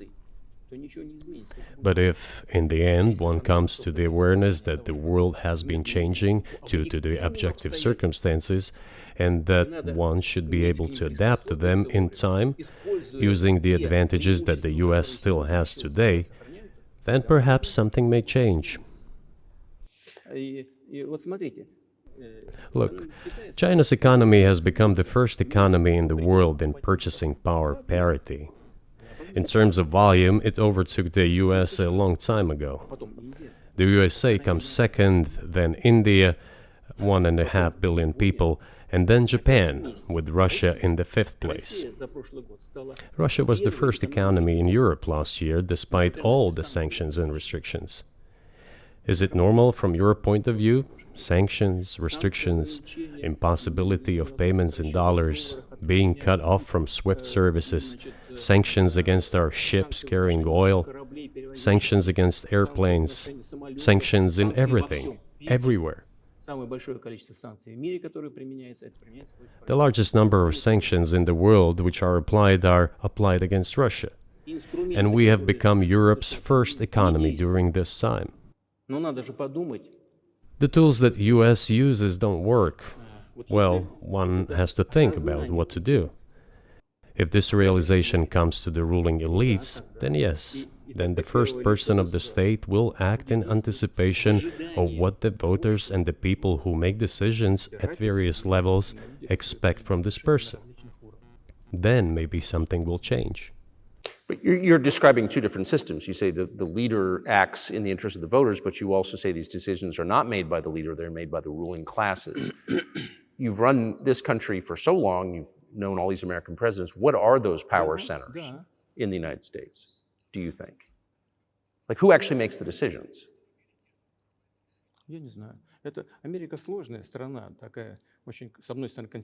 I don't know. America is a complex country, conservative on one hand, rapidly changing on the other. It's not easy for us to sort it all out. Who makes decisions in the elections? Is it possible to understand this when each state has its own legislation? Each state regulates itself? Someone can be excluded from elections at the state level. It is a two-stage electoral system. It is very difficult for us to understand it. Certainly, there are two parties that are dominant, the Republicans and the Democrats, and within this party system, the centers that make decisions, that prepare decisions. Then, look, why, in my opinion, after the collapse of the Soviet Union, such an erroneous, crude, completely unjustified policy of pressure was pursued against Russia?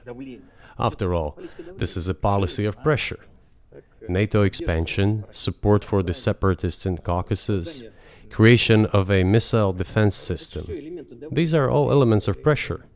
Pressure, pressure, pressure. Then, dragging Ukraine into NATO is all about pressure, pressure, pressure. Why? I think, among other things, because excessive production capacities were created. During the confrontation with the Soviet Union, there were many centers created and specialists on the Soviet Union who could not do anything else. They convinced the political leadership that it is necessary to continue chiseling Russia, to try to break it up, to create on this territory several quasi-state entities, and to subdue them in a divided form, to use their combined potential for the future struggle with China. This is a mistake, including the excessive potential of those who worked for the confrontation with the Soviet Union. It is necessary to get rid of this. There should be new, fresh forces, people who look into the future and understand what is happening in the world. Look at how Indonesia is developing. 600 million people. Where can we get away from that? Nowhere. We just have to assume that Indonesia will enter, it is already in, the club of the world's leading economies, no matter who likes it or dislikes it. Yes, we understand and are aware that in the United States, despite all the economic problems, the situation is still normal, with the economy growing decently. The GDP is growing by 2.5%, if I'm not mistaken. But if we want to ensure the future, then we need to change our approach to what is changing. As I already said, the world would nevertheless change, regardless of how the developments in Ukraine end. The world is changing. In the United States themselves, experts are writing that the United States are nonetheless gradually changing their position in the world. It is your experts who write that. I just read them. The only question is how this would happen, painfully and quickly, or gently and gradually. And this is written by people who are not anti-American. They simply follow global development trends. That's it. And in order to assess them and change policies, we need people who think, look forward, can analyze and recommend certain decisions at the level of political leaders. I just have to ask, you've said clearly that NATO expansion eastward is a violation of the promise you all were made in 1990. It's a threat to your country. Right before you sent troops into Ukraine, the Vice President of the United States went to the Munich Security Conference and encouraged the President of Ukraine to join NATO. Do you think that was an effort to provoke you into military action? Мы просто, я еще раз повторяю, мы многократно предлагали... I repeat once again, we have repeatedly proposed to seek a solution to the problems that arose in Ukraine after 2014 coup d'etat through peaceful means. But no one listened to us. And moreover, the Ukrainian leaders who were under the complete US control suddenly declared that they would not comply with the Minsk agreements. They disliked everything there and continued military activity in that territory. Шло освоение этой территории натовскими военными структурами под видом различных центров. And in parallel, that territory was being exploited by NATO military structures under the guise of various personnel training and retraining centers. They essentially began to create bases there. That's all. Ukraine announced that the Russians were a non-titular nationality, while passing the laws that limit the rights of non-titular nationalities in Ukraine. Ukraine, having received all these southeastern territories as a gift from the Russian people, suddenly announced that the Russians were a non-titular nationality in that territory. Is that normal? All this put together led to the decision to end the war that neo-Nazis started in Ukraine in 2014. Do you think Zelensky has the freedom to negotiate a settlement to this conflict?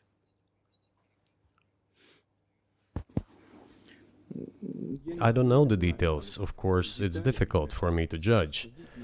But I believe he has, in any case, he used to have. His father fought against the fascists, Nazis, during World War II. I once talked to him about this. I said, Volodya, what are you doing?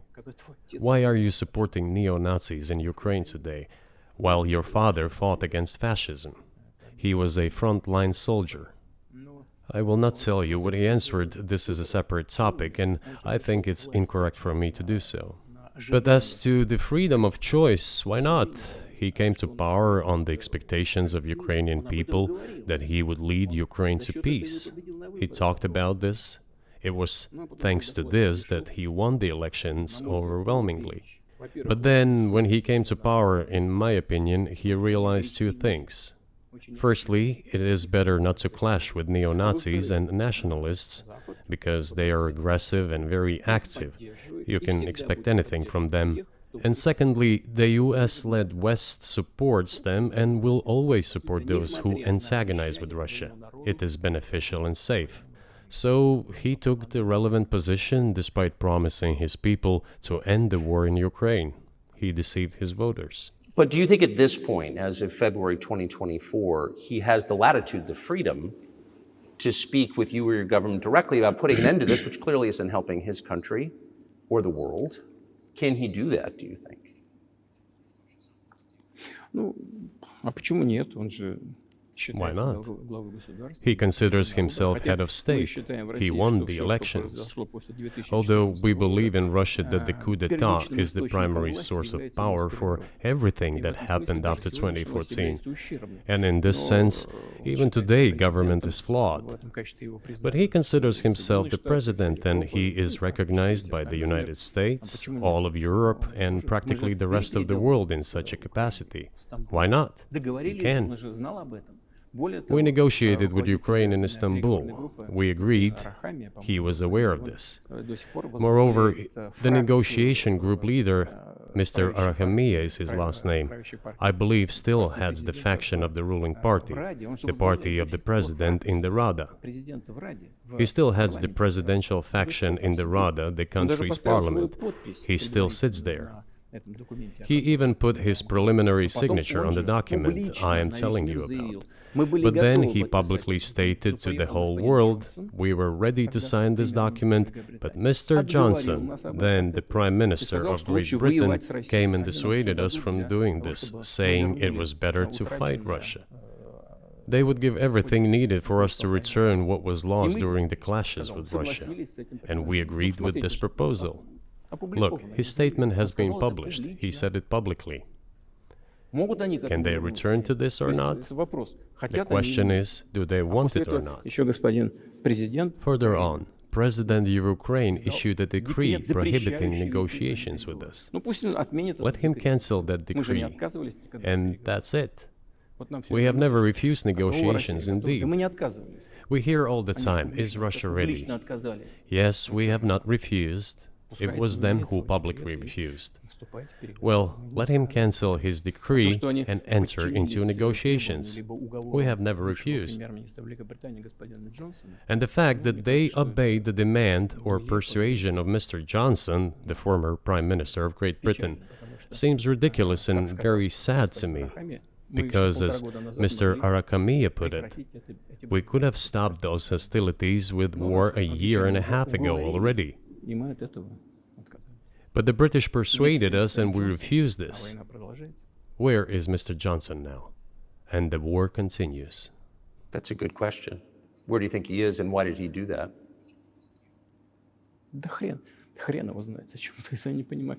Hell knows. I don't understand it myself. There was a general starting point. For some reason, everyone had the illusion that Russia could be defeated on the battlefield. Because of arrogance, because of a pure heart, but not because of a great mind. You've described the connection between Russia and Ukraine. You've described Russia itself a couple of times as Orthodox. That's central to your understanding of Russia. You've said you're Orthodox. What does that mean for you? You're a Christian leader by your own description. So what effect does that have on you?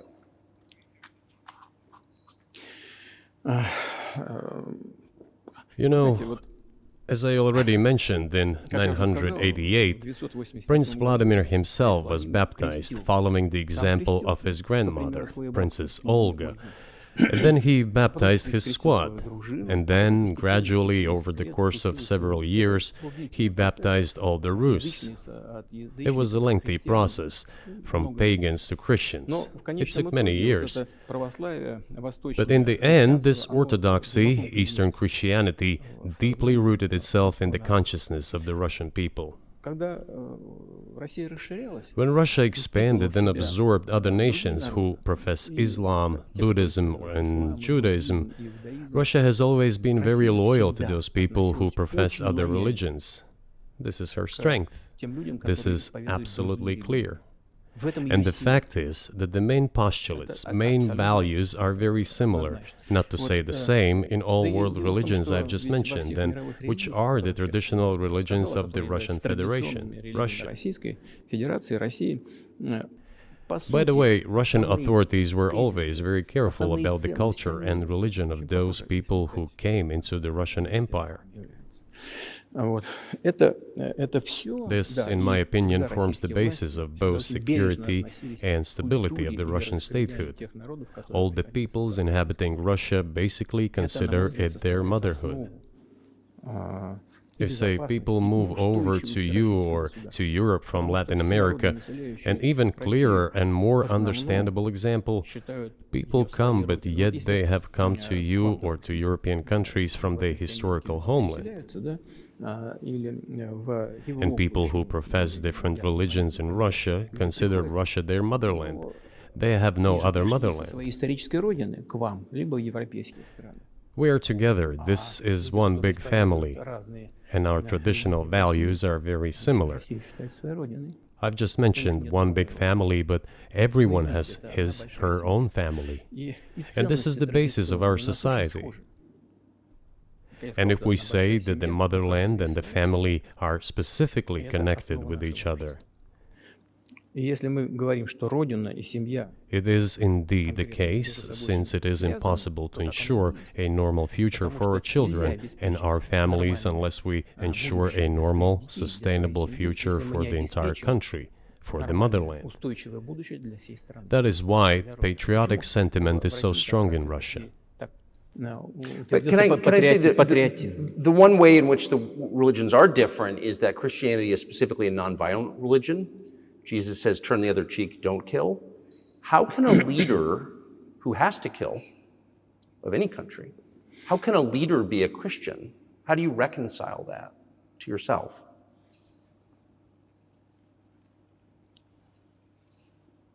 Очень легко. Если речь идет о защите себя и своей семьи. It is very easy when it comes to protecting oneself and one's family, one's homeland. We won't attack anyone. When did the developments in Ukraine start? Since the coup d'etat and the hostilities in Donbass began, that's when they started. And we're protecting our people, ourselves, our homeland, and our future. As for religion in general, you know, it's not about external manifestations. It's not about going to church every day or banging your head on the floor. It is in the heart. And our culture is so human-oriented. Dostoevsky, who was very well known in the West and the genius of Russian culture, Russian literature, spoke a lot about this, about the Russian soul. Русский человек, российский человек, он думает больше о вечном, думает больше о ценностях. After all, Western society is more pragmatic. Russian people think more about the eternal, about moral values. I don't know, maybe you won't agree with me, but Western culture is more pragmatic after all.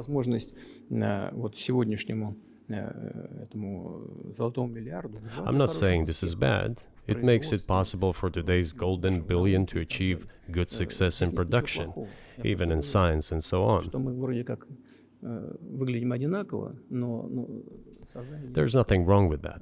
I'm just saying that we kind of look the same, but our minds So are do you built a see little the different. supernatural at work as you look out across what's happening in the world now? Do you see God at work? Do you ever think to yourself, these are forces that are not human? Да нет, я, честно говоря, так не думаю. Я думаю о том, что No, to be honest, I don't think so. развивается вот по своим внутренним My opinion is that the development of the world community is in accordance with the inherent laws, and those laws are what they are. Так было всегда в истории человечества. It's always been this way in the history of mankind. Some nations and countries rose, became stronger and more numerous, and then left the international stage, losing the status they had accustomed to. Не нужно приводить эти примеры, но начиная There's probably no need for me to give examples, but we could start with the Genghis Khan and horde conquerors, the Golden Horde, and then end with the Roman Empire. It seems that there has never been anything like the Roman Empire in the history of mankind. Nevertheless, the potential of the barbarians gradually grew, as did their population. In general, the barbarians were getting stronger and began to develop economically, as we would say today. This eventually led to the collapse of the Roman Empire and the regime imposed by the Romans. Этот процесс However, разрушения Великой it took Римской 5 империи centuries for the Roman Empire to fall apart. в сегодняшней ситуации The разница в difference with what is сегодняшней happening ситуации в now том, что процессы изменений is that сегодня all the гораздо processes of быстрее, change чем are во времена happening Римской. at a much faster pace than in Roman times. So when does the AI empire start, do you think? У меня все в более You're сложные asking вопросы increasingly more погружаемся. complicated questions. To answer them, you need to be an expert in big Для того, numbers, чтобы big ответить, data, надо быть, and конечно, AI. специалистом в Mankind is сфере currently чисел, facing many threats. в сфере вот Due to этого the искусственного genetic интеллекта. researches, it is now У possible человечества to много create a угроз. superhuman, a Исследования в specialized области human being, генетики, a genetically engineered athlete, scientist, military специальный man. человек. Да. There are Человек reports that воина, Elon человек Musk ученый, had человек already had a спортсмен. chip implanted in the human Сейчас brain in говорят, the что в USA. США Илон Маск внедрил уже чип в мозг какого-то человека. What do you think of that? Ну, Маска, я думаю, что Маска остановить Well, невозможно. I think there's no stopping Elon Musk. He will Но do надо as с he ним как-то sees fit. договариваться. Надо искать какие-то Nevertheless, способы you need to find some убедить его. common Не ground просто with him, умничать, то есть search for уверен, ways что to он- persuade надо с him. ним как-то I договариваться. think he's a Этот smart процесс, person. I truly да, believe he процесс, is. нужно So you need to контролировать reach an agreement with him правильно. because this Человечество, process конечно, needs to думает be должно formalized and на- subjected to по certain поводу rules. того, что будет происходить с ним в связи с развитием вот этих новейших исследований и технологий в генетике. либо Humanity has to искусственном consider интеллекте. what is going to happen due Прогнозировать to the можно newest именно, development что in будет происходить. genetics Поэтому or in AI. вот One тогда, can make an когда approximate человечество prediction of what will почувствовало happen. угрозу своему существованию от ядерного оружия, все обладатели ядерного Once оружия, начали mankind между собой felt an договариваться. existential Потому threat что coming понимали, from что nuclear их weapons, неаккуратное применение all может nuclear привести nations к began to полному come to тотальному terms with уничтожению. one another since Когда they realized наступит the понимание того, negligent что use of nuclear weaponry could беспредельное, drive бесконтрольное humanity to развитие extinction. искусственного интеллекта, либо генетики, либо еще каких-то современных направлений, остановить которые It невозможно. is Всё равно impossible эти to исследования stop будут, даже research как in genetics невозможно было or остановить всё, AI что today, такое плохо just as it was человечеству, impossible невозможно to stop the use of gunpowder исследовать back in в той the или day. другой области. Эти исследования все равно будут. Но когда человечество почувствует угрозу для себя, But as soon as we человечество в целом, realize that the threat тогда мы comes from unbridled and uncontrolled development of AI, or genetics, or any other field, the time will come to reach an international agreement on how to regulate these things. I appreciate all the time you've given us. I just got to ask you one last question, and that's about someone who's very famous in the United States, probably not here, Evan Gershkovich, who's the Wall Street Journal reporter. He's 32, and he's been in prison for almost a year. This is a huge story in the United States, and I just want to ask you directly, without getting into the details of it or your version of what happened, if as a sign of your decency, you would be willing to release him to us and we'll bring him back to the United States.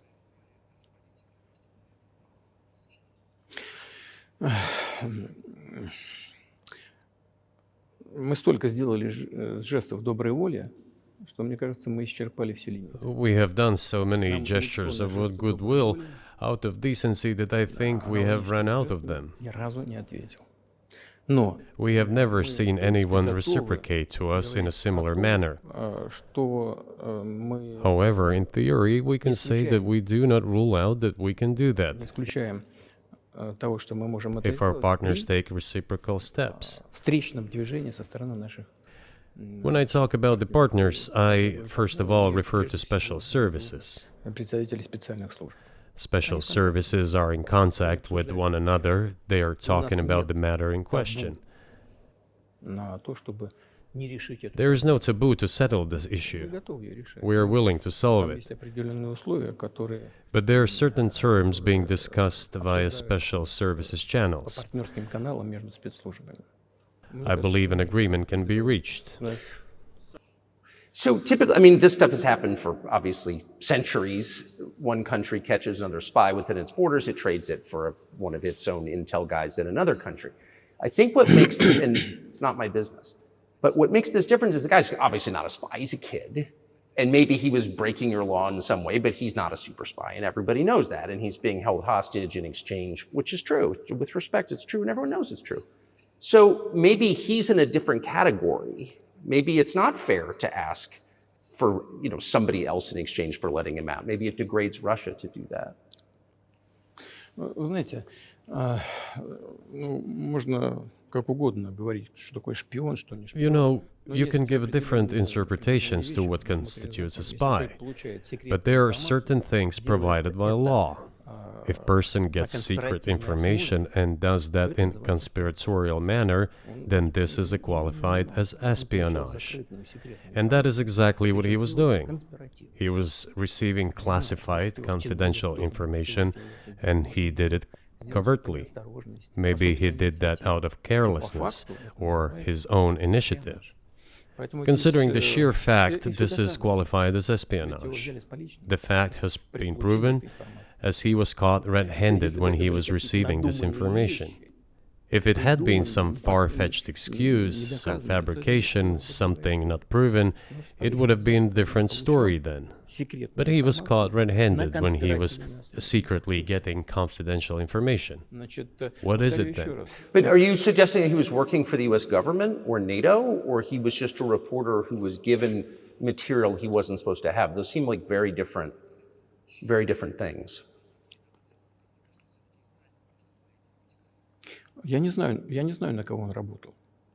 Но повторяю еще раз. I don't know who he was working for, but I would like to reiterate that getting classified information in secret is called espionage, and he was working for the US Special Services, some other agencies.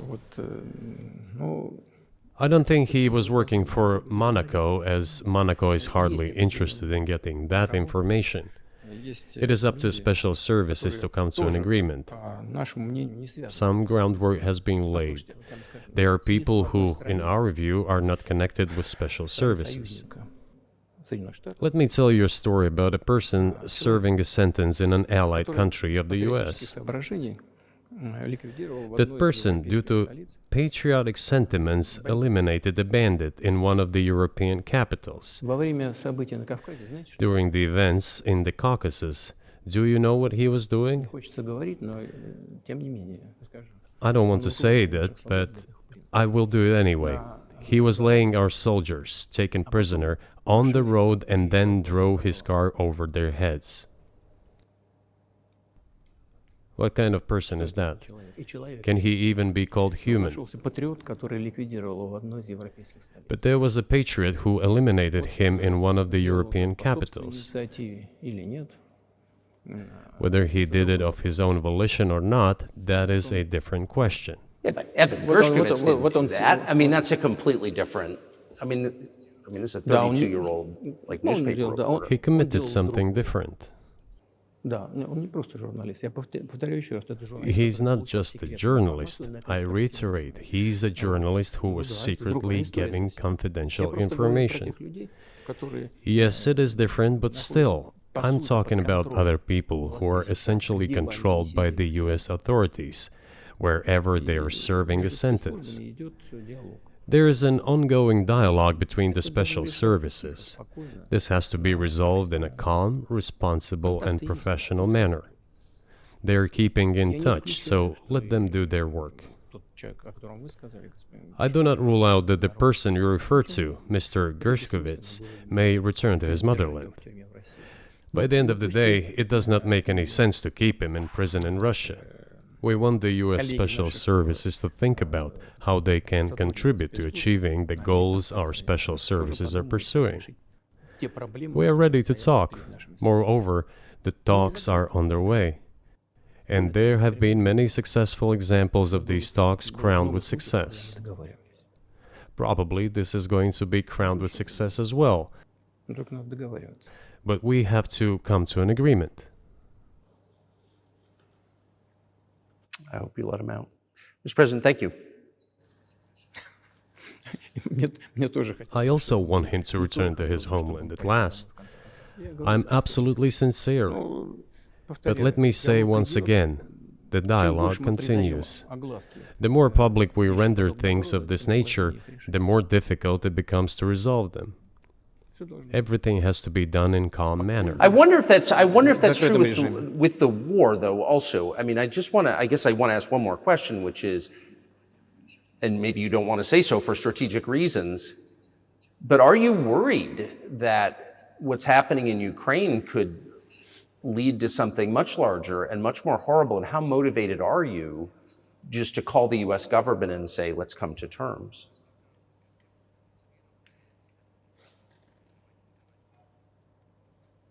Так, послушайте, я же сказал. I already said that we did not refuse to talk. We're willing to negotiate. It is the Western side, and Ukraine is obviously a satellite state of the US. It is evident. I do not want you to take it as if I'm looking for a strong word or an insult, but we both understand what is happening. The financial support, 72 billion US dollars, was provided. Germany ranks second, then other European countries come. Dozens of billions of US dollars are going to Ukraine. There's a huge influx of weapons. In this case, you should tell the current Ukrainian leadership to stop and come to negotiating table, rescind this absurd decree. We did not refuse. Sure, but you already said it. I didn't think you meant it as an insult because you already said correctly, it's been reported that Ukraine was prevented from negotiating a peace settlement by the former British Prime Minister acting on behalf of the Biden administration. So of course they're a satellite. Big countries control small countries. That's not new. And that's why I asked about dealing directly with the Biden administration, which is making these decisions, not President Zelensky of Ukraine.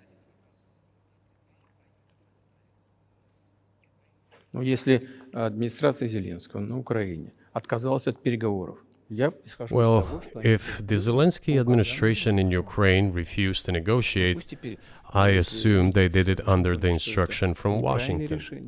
If Washington believes it to be the wrong decision, let it abandon it. Let it find a delicate excuse so that no one is insulted. Let it come up with a way out. It was not us who made this decision, it was them. So let them go back on it. That is it. However, they made the wrong decision, and now we have to look for a way out of the situation to correct their mistakes. They did it, so let them correct it themselves. We support this. So I just want to make sure I'm not misunderstanding what you're saying. I don't think that I am. I think you're saying you want a negotiated settlement to what's happening in Ukraine.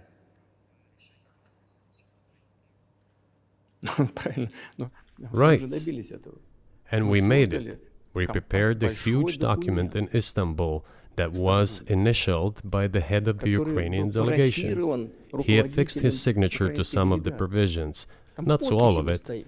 He put his signature and then he himself said, we were ready to sign it and the war would have been over long ago, 18 months ago. However, Prime Minister Johnson came, talked us out of it, and we missed that chance. Well, you missed it, you made a mistake. Let them get back to that, that is all. Why do we have to bother ourselves and correct somebody else's mistakes? I know one can say it is our mistake. It was us who intensified the situation and decided to put an end to the war that started in 2014 in Donbass, as I have already said, by means of weapons. Let me get back to further in history. I already told you this. We were just discussing it.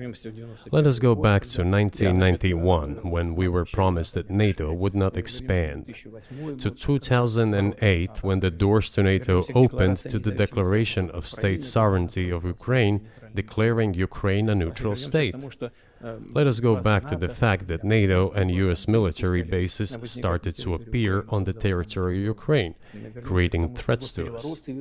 Let us go back to coup d'etat in Ukraine in 2014. It is pointless though, isn't it? We may go back and forth endlessly, but they stopped negotiations.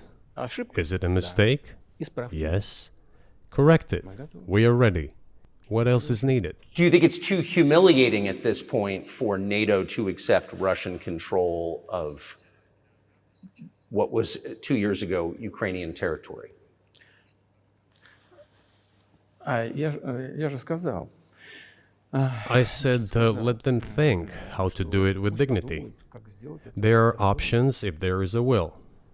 Варианты есть.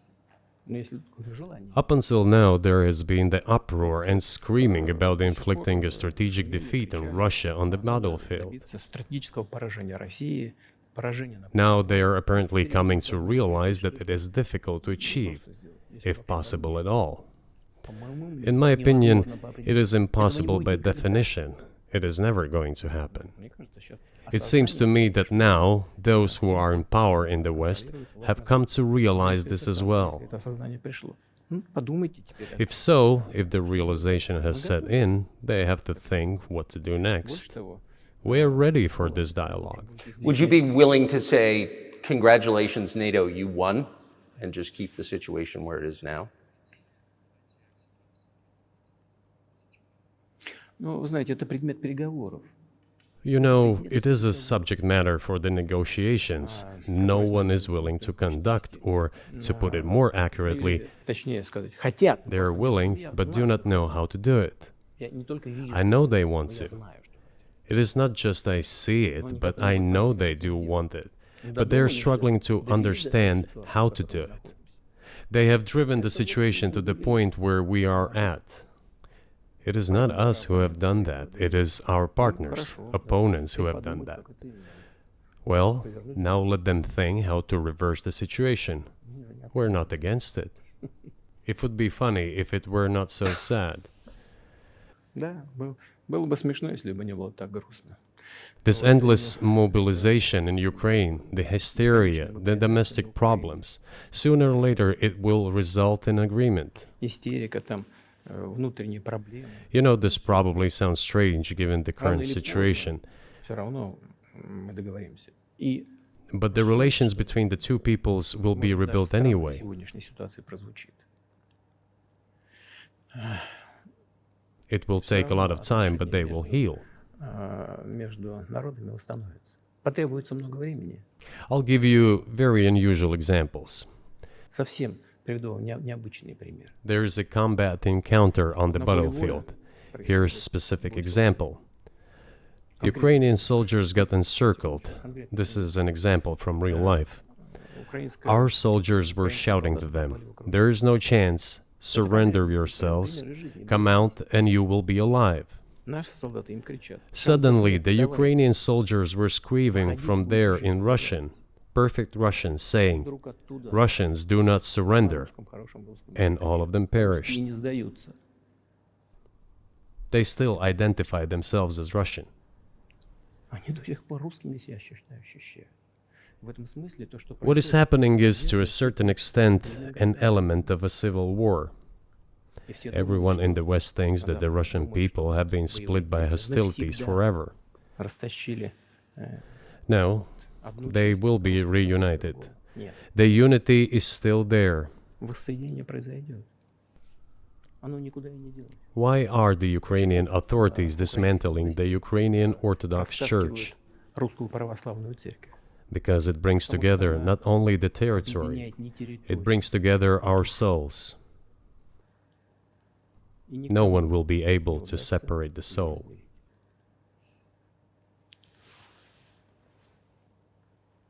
Shall we end here, or is there anything else? No, I think that's great. Спасибо. Thank you, Mr. President. Free speech is bigger than any one person or any one organization. Societies are defined by what they will not permit. What we're watching is the total inversion of virtue.